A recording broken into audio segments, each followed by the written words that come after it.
Hello everyone, welcome to my channel. I hope you're having a great day. Today's painting was initially going to be part of my 10-minute watercolor series where I do a 10-minute painting, something simple in a short amount of time. Sometimes some of those videos go a little longer to around 15-16 minutes, but this painting wound up going longer than even that. So it wound up being around a 20-minute painting, and I didn't feel like I could fairly include it in my 10-minute watercolor series because it is double that amount of time. So I'm going ahead and just including it in my tutorials sort of section playlist on my channel. So, and it's going to be in real time instead of time lapse. So you will get that full kind of my thoughts and sort of talking points as I'm working. My brain was a little scattered today, so just be aware that some of the narration is just a little, just where my brain was at. So that's what this painting is going to be. You probably can't tell from that angle. It's a painting of just these loose watercolor flowers in a bucket. Sort of a barrel. So that's what it's going to be. Before I do actually get into the painting and the tutorial, I would like to mention my website, CoreyFrankCreates.com. It's the best way to get to know me, connect. You can sign up for my weekly email newsletter there, and in return, you'll get my free no-brainer watercolor supplies buying guide. It's just a helpful resource for you, one-pager with links to products I would recommend for starting out with supplies. And by the way, I also have some general recommended supplies linked in the description of this video, so that if you're curious about just some general supplies, I would recommend they are linked there. They are paid links. I am an Amazon associate, and I do earn a commission on qualifying sales, so please be aware of that. Back to my website. So yes, I can sign up for my email newsletter. You can check out my online art shop. You can also check out the online courses that I have, which are, I have watercolor courses. I also have a little mini drawing course. So when you're ready to take that next step into exploring watercolor and art and things like that, I'd love for you to go check those out. And again, that is all on CoreyFrankCreates.com. Okay, without any further ado, let's go ahead and jump into this painting. So I have a 5" by 7" cold press sheet of watercolor paper here, 140 pound weight. And I'm gonna start out with my size 8 round brush. So I have kind of a nice, just broad strokes that I can start with. I'm gonna go ahead and start my 10-minute timer, since this will ideally be a 10-minute painting. And I'm not using a reference image today. It's just going to be from my imagination, very loose, fun, free style. And I'm starting off by wetting my paper because I want to really take advantage of a wet into wet technique where I apply wet paint to a wet surface. It's going to really help me create these like really soft edges and just add a looseness to the image. I'm gonna be painting a sort of floral bucket bouquet kind of thing, I guess. So I'm starting with my cadmium yellow regular, and I want to really just kind of dab in some color here. I'm going to leave maybe a couple gaps here and there so that the white does kind of come through in certain spots. I'm being very loose with it. You can see immediately how those edges just feather straight out very nicely. This is exactly the effect I was wanting to go for. So I'm gonna kind of keep color concentrated somewhat to the center here. And then as I go out towards the edges, sort of fan out, I'm getting a little, sort of more sparse, I guess is the word I'm looking for, so that we just kind of have this sort of suggestion of floral type shapes, wider towards the center where all the flowers are gathered together, and then getting a little more branchy, I guess, branched off. Words are sometimes escaping me. That's just how it goes sometimes. I do want to also just kind of have some kind of draping down here a little bit, maybe coming over the edge of the bucket is kind of the idea. Trying to keep things mostly centered here, so maybe I'll extend it out just a little further on this right side. There we go. And I'm glad I did maintain some of the whites. Now, of course, the paint starts spreading, so a lot of that disappears. So if you want to have more kind of white spacing in between, have less color that you add. Now I'm going to go into a second color because I do want to have some two tones. Maybe I'll even choose a third color even, but for now I'm using my cadmium red light. And I'm just gonna go right over the wet paint I already laid down. Gonna go in, this is fairly thick paint that I have on my brush, just so you know. The thinner it is, the lighter the color will be, and it will also dry much lighter because when you add wet paint to a wet surface, it tends to, pardon me, tends to absorb more water into the paper as it dries, so then your pigment isn't nearly as bright because the water just dilutes it. Just a very light dotting kind of motion. It's really why I like this round brush, because I can get it on the tip, but also kind of do maybe on the side for sort of wider areas that I'm covering, but keeping it on this tip really creates this very natural kind of dotted effect. It almost starting to look a little floral here and there. That's the idea, at least. And a dappled effect is kind of what I'm going for as well. Sort of a back and forth between these two tones that I'm using. I do want to go back, maybe add a little more yellow here.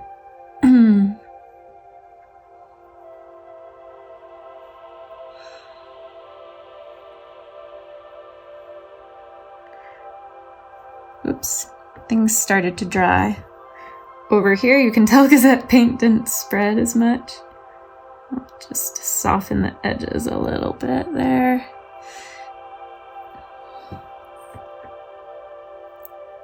I do ultimately want to kind of, once this all dries, I'll be adding more detail. So, oh, let's see, what other color can I use? Maybe I do want just a tiny bit of pink. So I'm gonna use my quinacridone rose in a couple spots. It is such a rich color. You really do not need a lot. Just look how that, I love how that just spread there. It was so, it's so much fun just playing around with this wet into wet technique for getting some kind of abstract distributions of your paint. It helps keep things very, very loose. As you can see here, as soon as it hits that water, as soon as you, so that where it hit the water there versus here, very different, obviously. So I'll just kind of,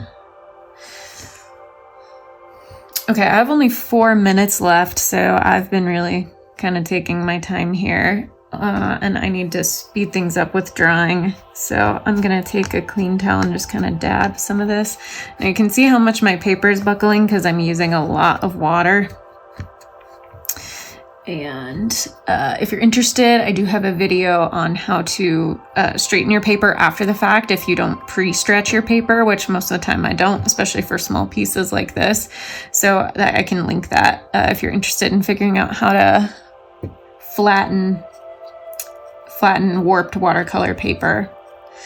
Okay, so I am wanting to switch gears here again, really. Since this is meant to be a quick painting, this is gonna be I'm kind of trying to rush through. So I went into my sepia, and thankfully that is dry enough that I'm now able to kind of go in, and I have I'm using the dry brush technique, which means I have a not as much water in this brush. So definitely creates some of that texture for the white of the paper to show through. I am gonna go ahead and create, oh goodness. The bottom of my barrel here wasn't perfect. Oh goodness, look at that.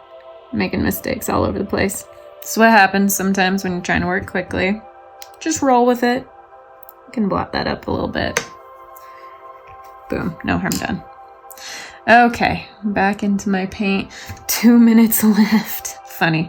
I have a feeling this is going to be longer than a 10-minute painting, which, funny enough, seems to be the trend these days with my supposed 10-minute paintings. They tend to be longer than 10 minutes. All right, creating this kind of wood sort of texture is the idea. This very loose brush. Now I'm gonna go into some Payne's Gray because I want to add a bit of shadowing. I'm gonna add some shadows here, just a little bit here and there. Actually, I'll go maybe up in here. There we go. Trying to establish sort of the height of my bucket, maybe right around there. Because again, I wanted the flowers to be sort of spilling over. Now, 1 minute left. Let me add, again, Payne's Gray. I'm gonna add a bit of a shadow here, right at the base of my bucket. And I want to extend it as well, and I'm gonna put a little kind of sort of dotted strokes here and there to sort of suggest some of the sunlight coming through the flowers.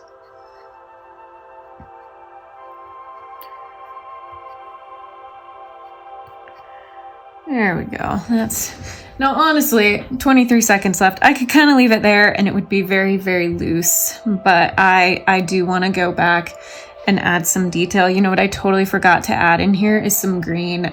So I should have done that while it was still wet. So let me see if I can go back into a few spots here, re-wet some of this paint here and there. Rinse my brush a little better. There's still Payne's Gray in there. And now I have this sort of pre-mixed green where I have, so yeah, definitely my 10 minutes is up and it is what it is. So I'm gonna go back in here to some of these areas that I just re-wet. Try to add a little more, some green. We gotta have some greenery in our little bucket of flowers here. So some of these, you can see where it's not wet because it doesn't really spread.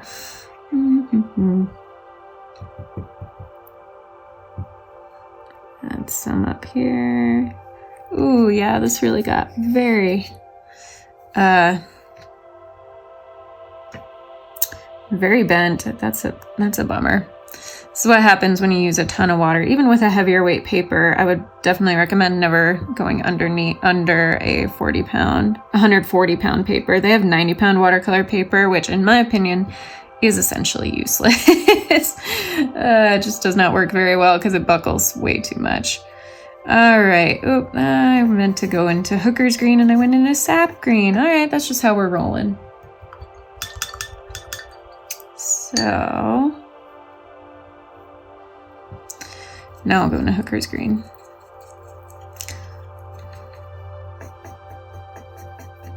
And to round it out, I will add some ultramarine blue here.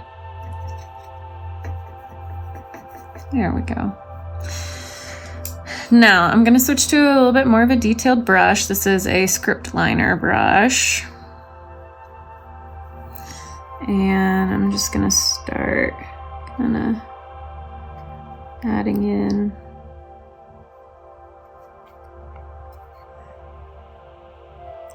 some fine details here and there.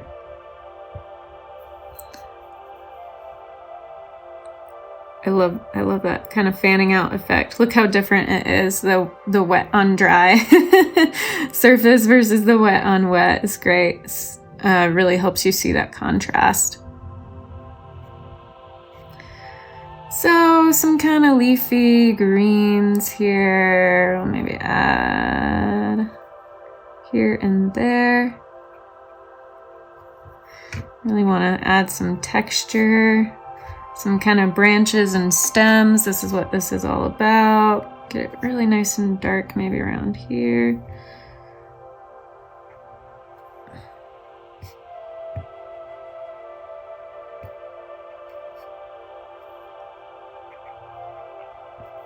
I'm using a very loose style with this, and this style of brush, the script liner, really helps with that, because since it's longer bristles, you're already kind of further back.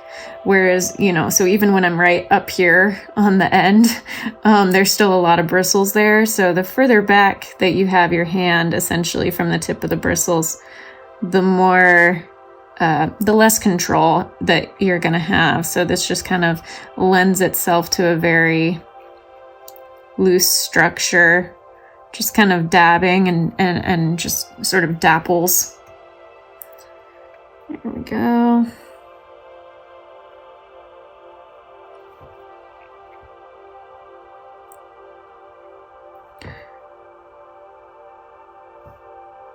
Just light hints of sort of branches or stems of flowers here and there.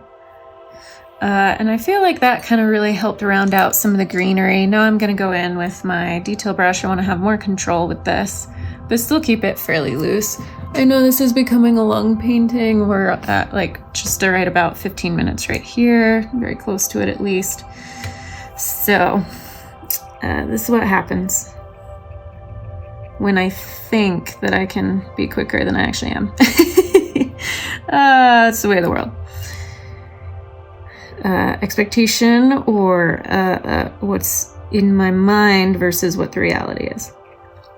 All right, just dabbing here in a couple of strategic spots so that I don't have as much of a fanned out edge in a couple areas. I really do want to have more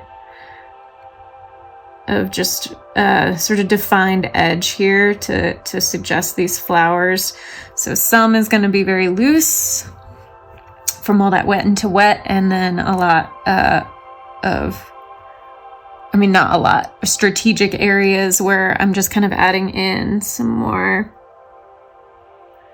kind of detail, really darkening it up as well. You can see how pastel the sort of colors are in the background with the wet into wet technique, and then when I go in with more of this clear defined wet on dry surface, you get a lot more contrast, you get darker tones, so that's really helpful.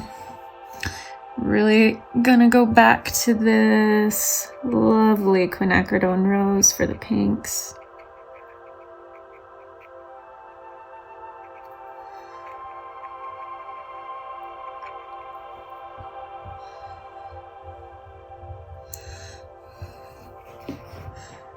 A lot of just a dabbing motion is kind of all I'm doing here. You can see how most of those spots that we initially had in the painting that were white when we were laying down that wet and wet technique have been filled in. So there's just very loose parts here and there that maybe have a little bit of that white showing through. All right, I really want to, I'm gonna go into some raw sienna and help almost, actually something darker, maybe my burnt sienna here. I kind of want to have these shadows here, maybe in a couple spots. Add a little Payne's gray here and there. Just get some shadowing. A light hand, I was maybe a little too liberal here and there. Suggest, again, really building up a full value scale. Sepia. Covering some wider areas maybe.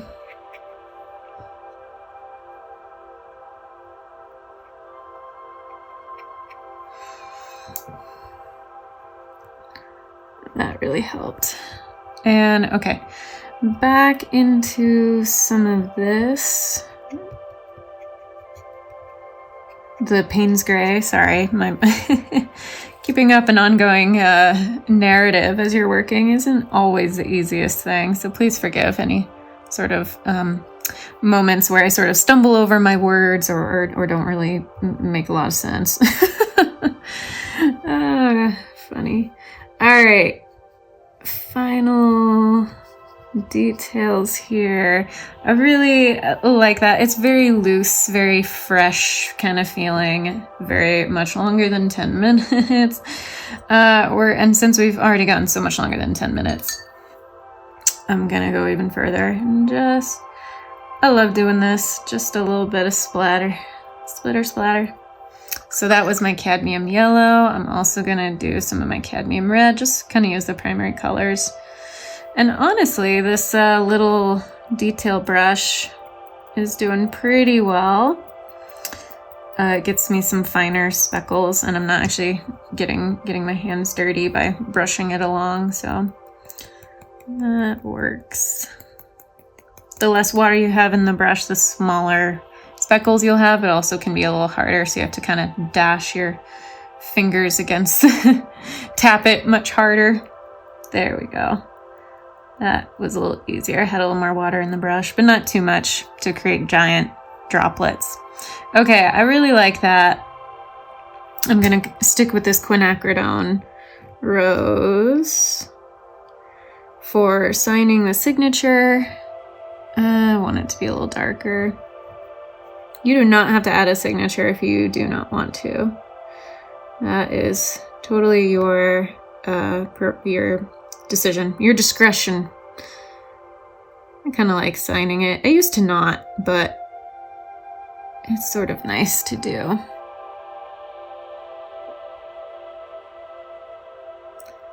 Okay, staying right on the tip, trying to.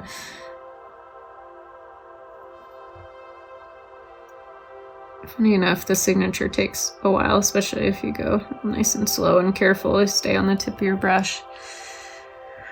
And I feel like I need to add just a, sorry, this happens a lot with, after I add my signature, I see things that I'm like, I need to fix that, I need to address that, man. Just wanted to add a little more, darken things up here on my little barrel. Add a little more texture. And I'm gonna go ahead and call that good for, 20 or so minute painting. Now I am gonna let this dry. Sadly, it did really crease the paper here. That's a bit of a bummer, but it'll get a little better as the paper fully dries, and then I'll also use that flattening technique to completely finish the piece, and there you have it.